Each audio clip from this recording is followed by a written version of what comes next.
Bom dia, meus queridos e amados irmãos. Em mais um domingo que o Senhor nos fez, estamos aqui novamente para lhes falar sobre mais uma das lições da nossa revista Fundamentos Bíblicos da Família. Desta feita é a lição de número 14.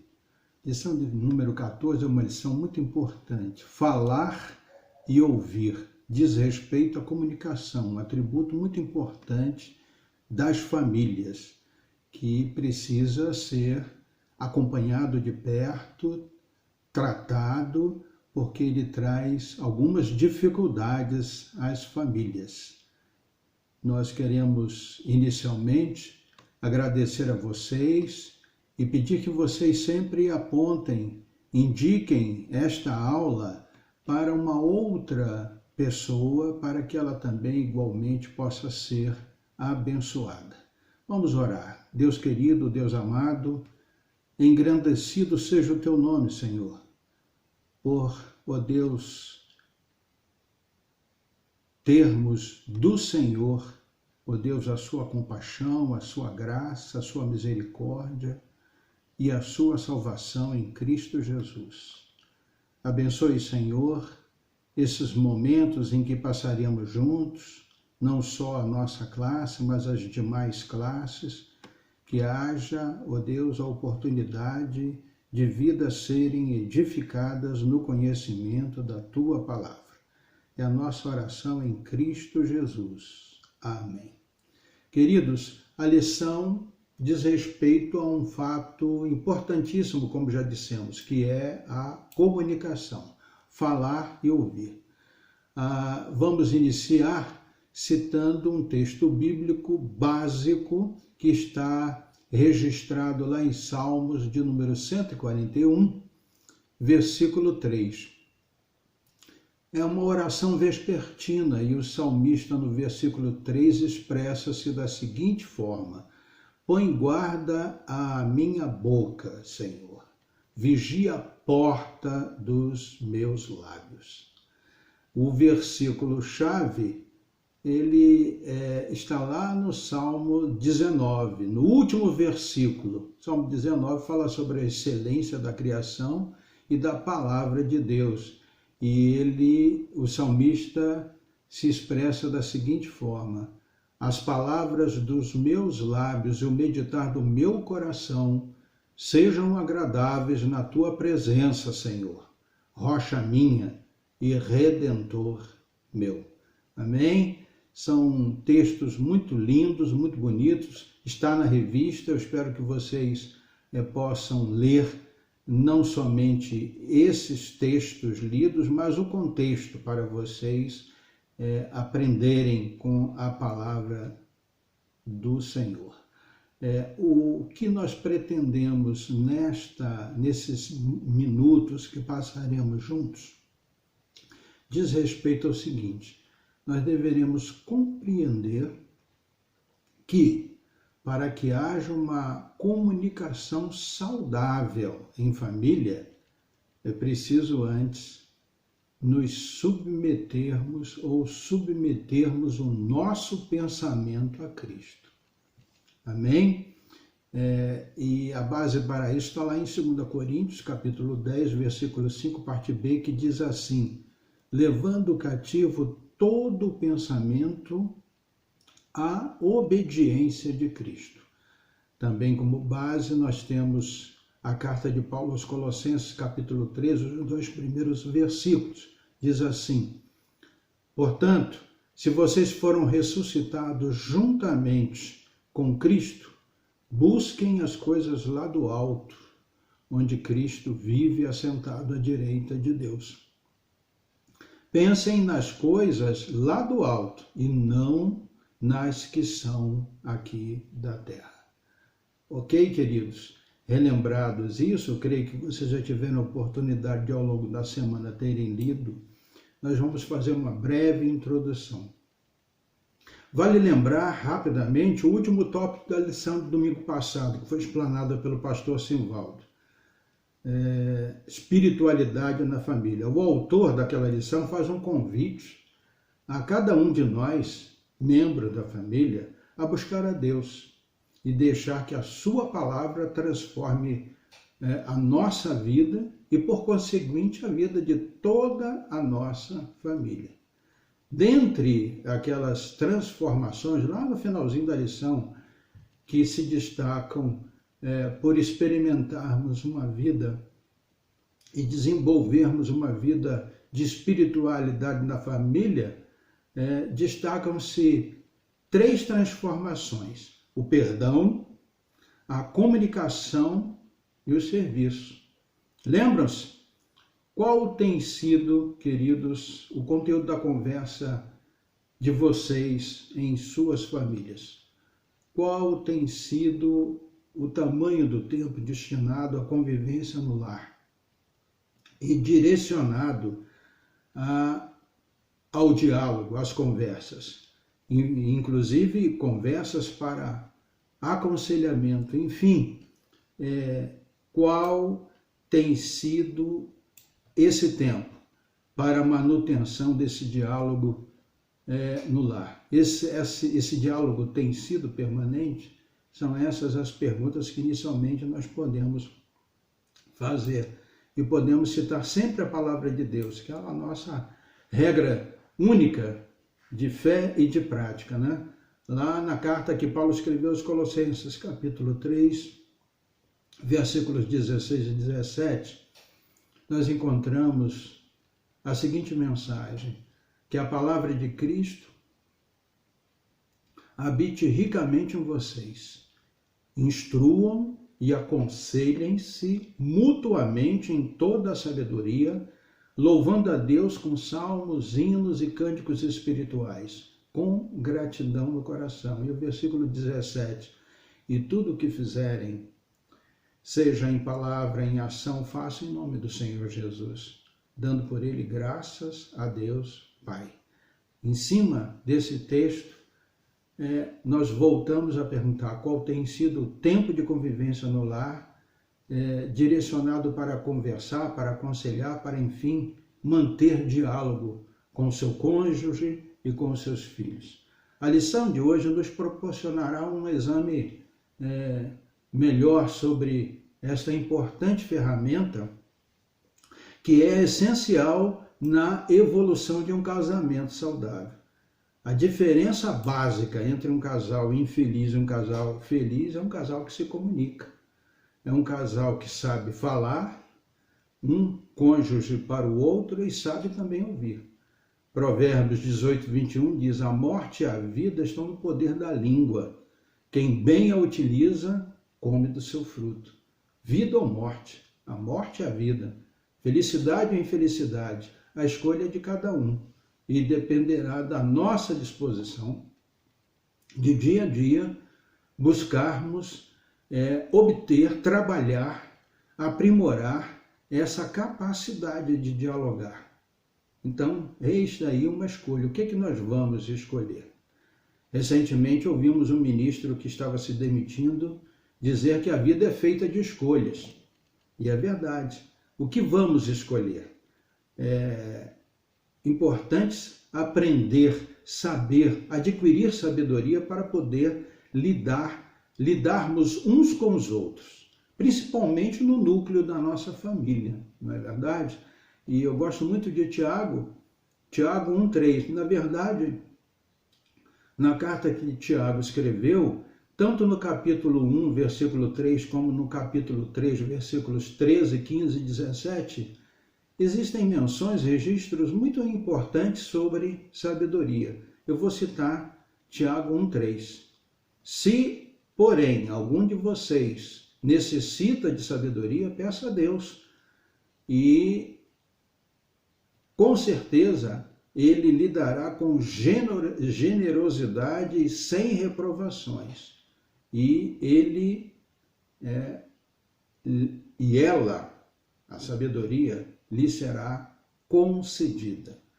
Então, ainda pensando na resposta acima que nós havíamos feito sobre o que vamos escolher, se vamos buscar a cada momento aprender mais a utilizar o diálogo, a nos aprimorarmos no diálogo com o nosso cônjuge e com os nossos filhos. Ainda pensando nisso, consultemos a Bíblia lá no Gênesis, lá no momento da criação, capítulo 1, capítulo 2, principalmente no capítulo 1, para sabermos, para revermos quais foram as palavras que o Deus Criador pôde usar para trazer à existência aquilo que não existia, né? A expressão que ele utilizou foi "e disse Deus". Cerca de 9 vezes eu pude contar no capítulo 1. Deus criou o mundo, queridos, por sua palavra, né? Deus se relacionava com o primeiro casal e com Caim e Abel, seus primeiros filhos, por meio da sua palavra. Mais tarde, Deus falou a Noé acerca da destruição do mundo por meio do dilúvio, por meio da sua palavra, né? Também, não só a Noé, mas falou a Abraão, em Gênesis 12, sobre o fato de que ele seria o pai de uma grande nação, e aos demais patriarcas, Isaac e Jacó, né? Também falou a eles por meio da sua palavra. Falou a Moisés, lá em Êxodo 3, sobre o fato de que ele libertaria o seu povo que estava cativo no Egito. Falou a Josué sobre a conquista de Canaã, e aos juízes, e aos reis, e aos profetas, e nos tempos do Novo Testamento tem falado a nós, a cada um de nós, por meio de seu Filho, o Senhor Jesus. Disto, queridos, decorre o seguinte: nós, enquanto cristãos, devemos valorizar a importância da boa comunicação. Deus criou o mundo pela sua palavra, se relacionou com seus primeiros habitantes, Adão e Eva, por meio da sua palavra, e ainda se relaciona conosco por meio da sua palavra, na pessoa do seu Filho, o Senhor Jesus. Então vale a pena agora observarmos como é que o Senhor Jesus se comunicava no seu ministério de 3 anos aqui na terra, quando esteve entre nós. Há uma expressão lá em João 14, versículo 9, quando Jesus responde a Filipe. Esse versículo diz assim: há tanto tempo estou com vocês, Filipe, e você ainda não me conhece? Quem vê a mim, vê o Pai. Como é que você diz, mostre-nos o Pai? Jesus demonstra que o Pai se revela, se expressa e também se comunica na pessoa dele mesmo, do seu Filho. Por sua vez, Jesus, conforme está registrado lá em João 1:1, a palavra encarnada, o verbo vivo, o verbo feito carne, comunicou-se com os homens de sua época e também com os homens de nossa época de uma forma exemplar para cada um de nós, né? Nós vivemos num mundo comunicativo, no qual o expediente da comunicação é não só largamente utilizado, não só é abrangente, mas é de vital importância. Necessário, então, se faz nos familiarizarmos, né? E não só isso, nos tornarmos íntimos do Senhor Jesus e do seu ministério terreno, pois o mesmo nos traz lições importantíssimas. Assim, nessa passagem que acabamos de citar, observamos o Mestre fazendo várias recomendações aos seus discípulos em vista de sua partida próxima. Portanto, o local e o momento eram apropriados. Amém? Isso é uma técnica de comunicação do Mestre. E é uma técnica que nós temos que aplicar. Não vou ficar falando sempre, mas de quando em vez vou lembrar que essas mesmas técnicas que o Senhor utilizou para trazer ao mundo as boas novas, de se relacionar com as pessoas, são as mesmas técnicas que nós temos que utilizar para nos relacionarmos com os cônjuges e com os filhos. Tá certo? Então, em Mateus 4:23 temos outro exemplo. Vemos Jesus ensinando, pregando, curando todas as pessoas entre o povo, né? Em Mateus 19:16, nós vemos Jesus respondendo ao jovem rico. O jovem rico perguntou para ele: mestre, que farei de bom para alcançar a vida eterna? Portanto, Jesus dava atenção a todas as pessoas, ao povo, e especialmente a quem ia ele dava atenção aos seus interlocutores.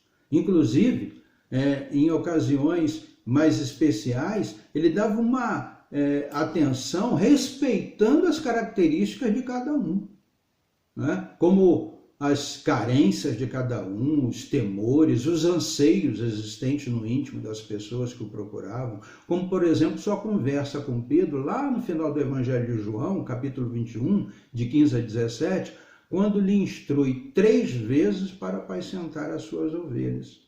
Jesus, ao dirigir a palavra em público, usava o quê? Como nós devemos também usar para, por exemplo, exortar nossos filhos, usava as Escrituras e as experiências de cada pessoa para facilitar a comunicação. E, muitas vezes, procurado que era pelos fariseus, pelos escribas, para lhe provocar, ele não se deixava envolver por meras provocações de seus ouvintes, mas mantinha-se no foco, falando diretamente ao coração das pessoas. Lembram-se daquele exemplo lá em Mateus 22, de 15 a 22, quando os fariseus perguntaram se era lícito pagar imposto aos romanos? E Jesus pediu para que ele mostrasse uma moeda e perguntou de quem era o desenho, aquela efígie da moeda. Falaram que era de César, então ele sabiamente pôde responder: deem, pois, a César o que é de César e a Deus o que é de Deus. Né? Jesus sabia ouvir atentamente as pessoas. Ele era, alguém pode dizer, mas Jesus era Deus, mas era também homem. Jesus era 100% Deus e 100% homem. Então, ele sabia ouvir as pessoas atentamente.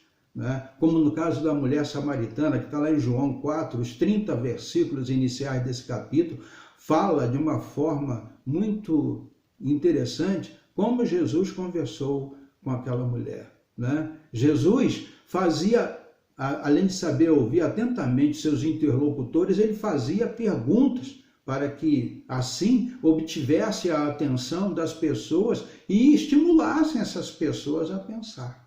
Né? Lembra de Tiago e João, filhos de Zebedeu, quando se chegaram a ele, dizendo que quando seu reino fosse estabelecido, que um queria ficar à direita, outro à esquerda de Jesus?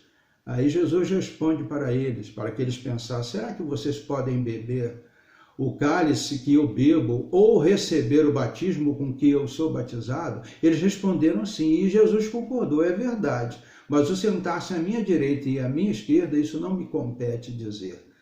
Então, Jesus era uma pessoa fenomenal em suas comunicações. E assim devemos ser com os nossos cônjuges, com os nossos filhos. Jesus também era claro quando objetivava a atenção de forma a estabelecer contato com a mente das pessoas com as quais ele lidava. Ele chegou para a mulher samaritana, lá em João 4,7, e foi direto ao assunto, foi claro. Dê-me um pouco de água.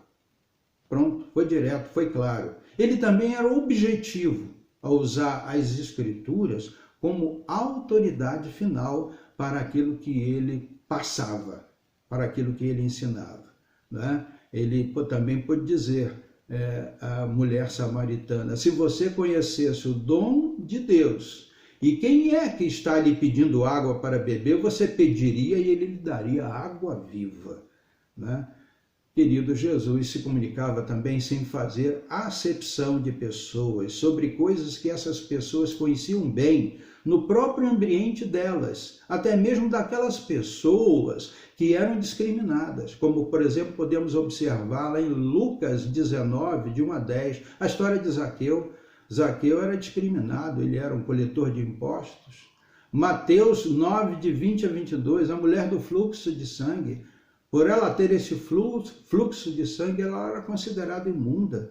E Jesus se comunicava muito bem com todas essas pessoas. Por fim, queridos, podemos dizer que Jesus era extremamente prático, pois procurava concluir seus ensinamentos enunciando sempre um princípio fundamental para que tocasse, para que finalizasse com chave de ouro aquele seu ensinamento. Em Lucas 10, 37, o intérprete da lei lhe respondeu. Lembra da parábola do bom samaritano? acerca de quem era o próximo, e o intérprete da lei respondeu então à pergunta de Jesus, o que usou de misericórdia para com ele. Então Jesus lhe disse, vá e faça o mesmo.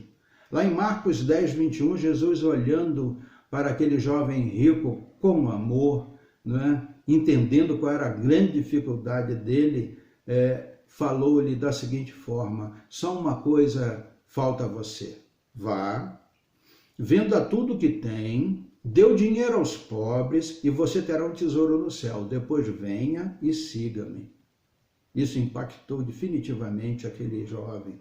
Lá em João 8,11, a respeito daquela mulher flagrada em adultério, Jesus perguntou a ela, onde estão os seus acusadores? Ela respondeu, ninguém, Senhor. Onde estão os seus acusadores? Ela respondeu, ninguém. Não ficou nenhum deles aqui, Senhor. Então Jesus disse para ela, também eu não a condeno. Vá e não peques mais. Né? Então, queridos, Jesus era esse exemplo permanente que nós devemos estar nos familiarizando, nos tornando íntimos, para conhecermos, né, como Jesus agiria em tantas situações corriqueiras com as quais nos envolvemos. Né? Agora, a pergunta, por que em uma lição sobre comunicação em família, falar e ouvir, enfatiza-se o método da comunicação do Mestre? Porque diante da nossa condição de pecadores, queridos, tudo isso seria impossível para nós se não tivéssemos sido regenerados mediante o sacrifício de Cristo na cruz do Calvário. É por isso que nós devemos pegar esses exemplos e, já que somos regenerados, né, entrarmos a cada dia, estarmos praticando aquilo que aprendemos lá na lição anterior, espiritualidade na família, buscando a santificação. Observe, querido, que foram 11 exemplos aqui dos métodos de comunicação do Mestre. Eles são para serem aplicados, todos eles, na relação entre os cônjuges e na relação dos pais com os filhos. Né? Lembra de que Jesus esperava e falava sempre num local e momento apropriado? Muitas vezes devemos observar isso para falar com nossos cônjuges sobre alguma coisa, para falar com os nossos filhos, nunca repreendê-los em público, enfim. Esse é um pequeno exemplo, existem muitos outros, podemos aplicar todos esses 11 exemplos aí nas nossas relações. Na nossa relação conjugal e na nossa relação com os nossos filhos. Queridos, lá em Mateus, capítulo 12, versículo 34 e 35, existe uma expressão que nos fala da seguinte forma, porque a boca fala do que está cheio o coração. Se estamos amargurados, com certeza nossas palavras estarão cheias de dor e desesperança. Se inquietos estamos, nossas palavras provavelmente serão apressadas e confusas. Se estamos em paz conosco mesmo, com tudo que nos cerca, nossa fala será mansa e será prudente. Assim, queridos, para que haja uma comunicação saudável na família, é preciso que o nosso coração esteja em Cristo. Isto é, esteja disposto a agir como Cristo agiria, de forma que sejamos capazes, até mesmo, e isso é maravilhoso, de orarmos como salmista, lá no Salmo 19, 14. Já podemos orar assim? Pai querido, que as palavras dos meus lábios e o meditar do meu coração sejam agradáveis na tua presença. Senhor, rocha minha e redentor meu. Amém? Vamos falar agora rapidamente sobre um outro tópico, o tópico 2 da nossa lição, que é a comunicação entre marido e esposa. Quando ruídos, entre aspas, afetam a comunicação entre o marido e a esposa. Vamos fazer uma pequena introdução para este assunto. Deus fez o homem como um ser social, para conviver com outras pessoas e destes relacionamentos gerarem alegria e satisfação, e todos viverem em paz. Mas primeiro, antes que o homem saísse para viver em sociedade, primeiro fez Deus uma companheira para lhe ser ajudadora. Pois em sua infinita sabedoria ele pôde dizer lá em Gênesis 2,18, não é bom que o homem esteja só. Farei para ele uma auxiliadora que lhe seja idônea, que lhe seja semelhante. Já conhecemos o fracasso do homem. O primeiro casal trouxe o pecado e suas consequências ao mundo, e um dos filhos desse primeiro casal trouxe o primeiro homicídio.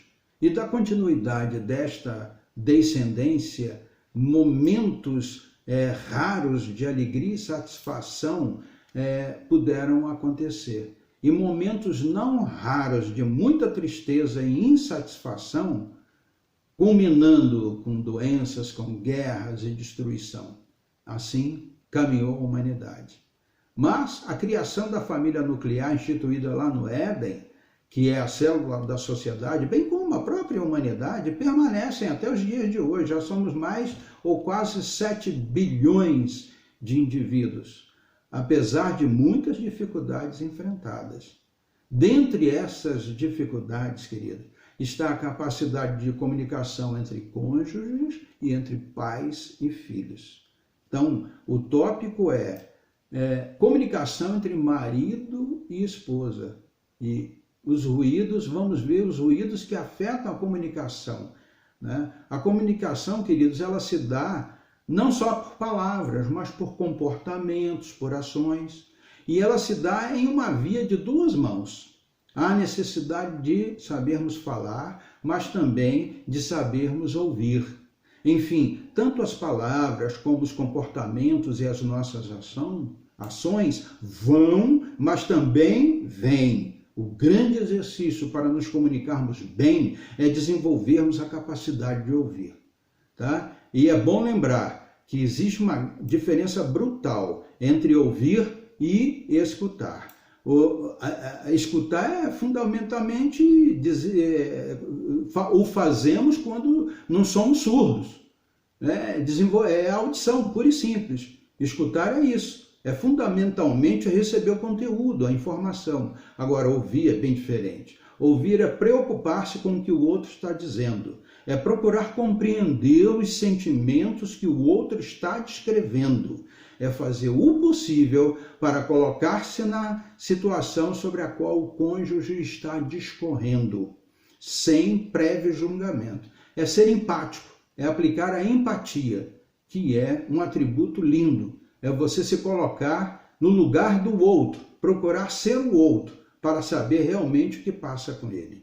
O cônjuge, querido, que sabe ouvir, presenteia a sua esposa, ou o seu esposo, ou o seu filho, ou a sua filha, com uma belíssima atitude, que revela, sabe o quê? Muito amor e muito carinho. É importantíssimo, portanto, sabermos ouvir. Vamos continuar nos familiarizando com alguns ruídos que perturbam a comunicação entre os cônjuges, entre os filhos. Cada um dos cônjuges, cada um de nós, eu, você, cada um de nós tem um mundo entre aspas, na sua cabecinha, que é fruto das suas atividades diárias, de seus sonhos, seus planos, seus ideais, né? Suas aspirações. Contudo, queridos, em um casamento, já que os cônjuges que têm os seus próprios mundos na sua cabecinha, estão casados, é indispensável haver uma ponte que liga o mundo da esposa ao do marido e vice-versa. Lembra-se do Criador lá em Gênesis 2,18? Não é bom que o homem esteja só. Farei para ele uma auxiliadora que lhe seja idônea. Esta ponte, queridos, é a comunicação. Comunicação, simploriamente falando, é um processo, verbal ou não verbal, de transmitir uma informação a uma pessoa de maneira que ela entenda o que está sendo dito. Tá certo? Como está escrito, como podemos refletir agora, fazermos para nós a seguinte pergunta: como é que está o trânsito, o vai e vem, nesta ponte em seu casamento?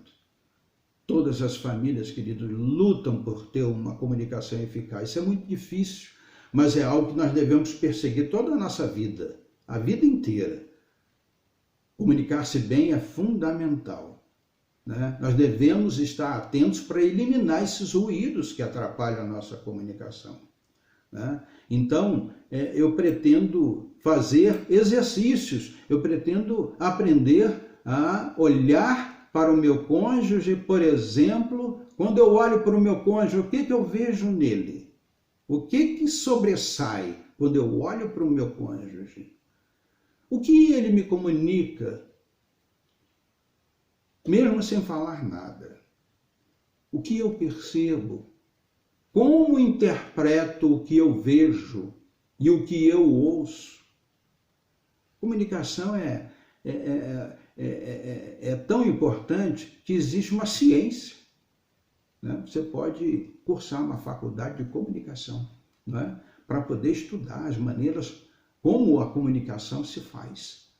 Existe uma frase que é quase que popular, muita gente diz isso: eu me responsabilizo pelo que eu digo a você, mas não pelo que você entende que eu digo. Isso significa que nem sempre aquilo que sai de mim chega em você de uma forma que você possa entender exatamente o que eu quis dizer. Vai depender muito do nosso estado de espírito, do nosso ânimo, né? De como estamos naquele dia. A capacidade de compreender o que o outro nos comunica depende das lentes por meio das quais nós temos aprendido a interpretar o mundo. Nós temos visto o mundo como Cristo, como Deus vê. A comunicação, queridos, não é neutra. Não pensemos que aquilo que nós dizemos pode não significar nada para alguém que ouve. A comunicação tem sempre um efeito. É preciso, portanto, estar muito atento e validar o que se entendeu. Se alguém diz alguma coisa para você, né, nós sempre devemos repetir essa mesma coisa com as nossas palavras para quem nos disse e procurarmos, então, recuperar a qualidade dessa comunicação. Foi isso que você quis dizer? Foi isso que você quis dar a entender? Né? Assim nos ensina o livro de Provérbios, no capítulo 4, né? São 23 a 27. De tudo o que se deve guardar, guarde bem o seu coração, porque dele procedem as fontes de vida, ou da vida. Afaste-se de você a falsidade da boca e mantenha longe de você a perversidade dos lábios. Que os seus olhos olhem direito e que as suas vistas se fixem no que está diante de você. Faça plana a vereda de seus pés para que todos os seus caminhos sejam retos. Não se incline nem para a direita, nem para a esquerda. Afaste os seus pés do mal. Assim, queridos, para que haja uma comunicação saudável na família, vou repetir, já disse isso antes, é preciso que o nosso coração esteja em Cristo. Isto é, disposto a agir como Cristo agiria, de forma que sejamos capazes de orar como salmista, que as palavras dos meus lábios e o meditar do meu coração sejam agradáveis na tua presença, Senhor, rocha minha e redentor meu. Salmo 19, versículo de número 14. Amém? Ainda continuando, na comunicação entre os cônjuges, as emoções podem ditar o tom dessa comunicação, né? Por exemplo, quando nos frustramos, nos aborrecemos por os motivos mais simples, às vezes motivos sérios, justos, mas quando nos frustramos ou nos aborrecemos porque as meias foram deixadas em algum lugar que não o próprio, as toalhas molhadas foram deixadas sobre a cama, o futebol está tirando a atenção, quero falar, quero me comunicar, mas o futebol não me deixa. Então nós nos voltamos contra quem nos frustra, contra quem nos aborrece, não é verdade? E quando isso acontece, o oponente, vamos dizer assim, o familiar é esmagado por um rolo compressor emocional. E aí nós precisamos estar nos lembrando do que a palavra de Deus nos ensina. E mais uma vez vamos fazer uso de Provérbios. Provérbios 15, 1. A resposta branda desvia o furor, mas a palavra dura suscita a ira.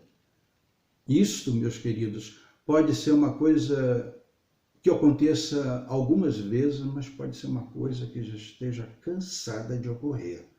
E isso não faz bem a quem ouve. Sabe o que acontece? Como consequência disso, nós podemos adoecer, física e psiquicamente. Sabia disso? Provérbio 18:1, já disse lá atrás, vou repetir, 18:21, a morte e a vida estão no poder da língua. Quem bem a utiliza, come do seu fruto. Há também uma dificuldade que diz respeito ao tom. As emoções ditam o tom da comunicação. E lidar com emoções exige sabedoria. Vamos lá em Eclesiastes 3:7, capítulo 3, versículo 7. Mas bem que nós poderíamos ler tudo, de 1 a 8. É muito interessante, mas eu vou me reportar apenas ao versículo 7. Há tempo de ficar calado e há tempo de falar. Muitas vezes é necessário ficar calado, mas muitas vezes é necessário falar também. Também o não falar provoca conflitos, seja por timidez, seja por insegurança ou por ressentimento. Muitos ficam calados. Se ficar calado, né, é preciso saber do próprio interlocutor com quem nós estamos lidando, para que não fiquemos a imaginar ou então a supor e daí nos comportarmos dessas formas que imaginamos ou supomos, que poderão não corresponder à realidade. E aí vai criar uma dificuldade tremenda na comunicação. A quem responsabilizar por isso? A quem fica calado ou a quem não pergunta? Só é possível saber as razões se estivermos dispostos a perguntar, ouvir como pessoas maduras, adultas e esclarecer. Amém? Se o silêncio imperar, ele vai sufocar a relação e cada um interpretará ao seu modo o conflito. E aí esse conflito vai se estabelecer. Amém? Então, não deixemos que isso ocorra. As emoções também não são totalmente inimigas da razão. Muita gente diz, você agiu emotivamente, eu acho pela razão. Nem tanto ao mar, nem tanto à terra. Deus nos fez seres emotivos, nos criou a sua imagem e semelhança. Nós somos sensíveis e reativos aos estímulos que nos cercam. E isso é bom para realçar a nossa comunicação. As nossas expressões revelam muito mais que as nossas palavras. E o nosso comportamento, ele é diretamente, ele é direcionado pela reação do outro.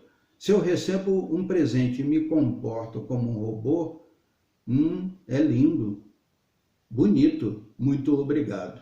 E não damos um abraço, não damos um beijo, não sorrimos, essa reação, né, conduzida pela emoção, ela não é inimiga da razão. Enfim, queridos, a nossa comunicação pode, na nossa comunicação, no dia a dia da nossa convivência, podem surgir um sem número de ruídos que podem distorcer a nossa comunicação.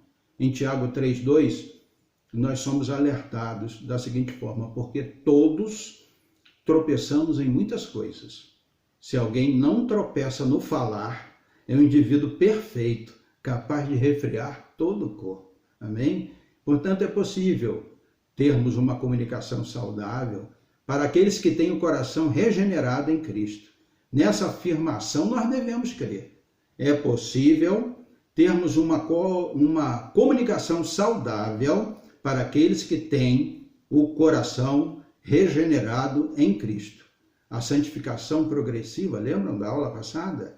É o processo de sair da prática da velha natureza, abandonando o pecado e avançar para uma vida semelhante à de Cristo. Lembram-se? Aula passada, isso daí. E agora, vamos nos caminhando para um tópico também muito importante, mas que nós temos que tratá-lo muito rapidamente, porque o tempo não nos permite. É a comunicação entre pais e filhos. A primeira coisa que nós temos que ressaltar é, nós praticamos um monólogo ou diálogo.